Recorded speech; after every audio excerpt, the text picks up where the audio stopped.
जिले में अचानक आंधी तूफान व बारिश होने से खुले में रखा हजारों क्विंटल गेहूं भीगा। पूर्व से सुरक्षा के मापदंड को लेकर कागजी कार्रवाई तक ही सीमित रह जाती हैं दास्तां। खबरों के प्रायोजक है एसजेएस पब्लिक स्कूल पन्ना। एसजेएस पब्लिक स्कूल में आपके बच्चों को मिलेगी आधुनिक शिक्षा के साथ साथ अच्छे संस्कार।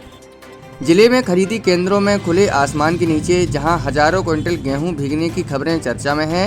आखिर प्रतिवर्ष गेहूं भीगने की दास्तां इन दिनों आ जाती है, जबकि एक बार सबक लेने के बाद उसमें सुधार को लेकर कार्यप्रणाली को अंजाम दिया जाना चाहिए। कहने की तो कागजी कार्रवाई तो तुलाई के लिए लेबर या परिवहन व्यवस्था, वहीं सुरक्षा को लेकर मापदंड तय किए जाते हैं, पर यह महज कागजी कार्रवाई तक ही सीमित हो जाती हैं। हालात भर्रेशाही के चलते वही विगत वर्ष के जैसे हालात, तो कहीं परिवहन की समस्या तो कहीं लेबर ना होने के कारण किसान स्वयं ही अपने गेहूं की तुलाई करने के लिए लेबर लाने को मजबूर।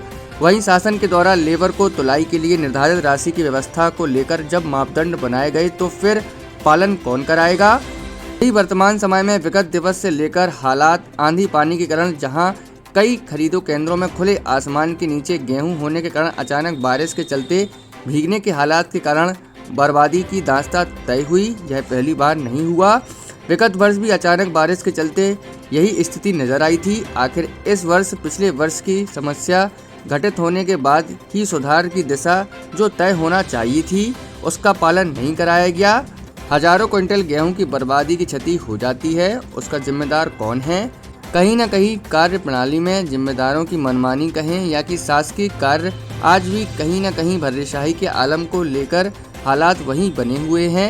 आखिरकार आम जनता में क्या संदेश देना चाहते हैं, जिन्हें दायित्व तो दिया गया। खरीदी केंद्रों में कहीं लेबर नहीं तो कहीं परिवहन व्यवस्था ठप है।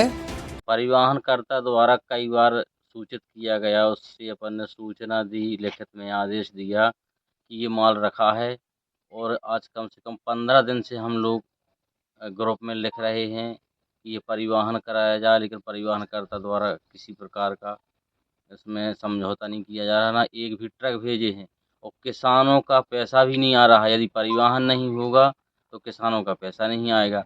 हम लोग ग्रुप में लिख लिख करके परेशान हैं। आदेश भी लिख रहे हैं, कलेक्टर को भी लिख रहे हैं, सबको लिख रहे हैं, लेकिन परिवहन नहीं किया जा रहा। और लास्ट रात में बारिश हो जाने के कारण हमारा कम से कम 200-400 कुंटल माल खराब हो गया, जबकि पूरे में मैं थप्पी लगा के रखवाए हूँ, पन्नी डाली, सारी चीज़, लेकिन तेज़ बारिश हुई इसलिए वो पानी नीचे से घुस गया।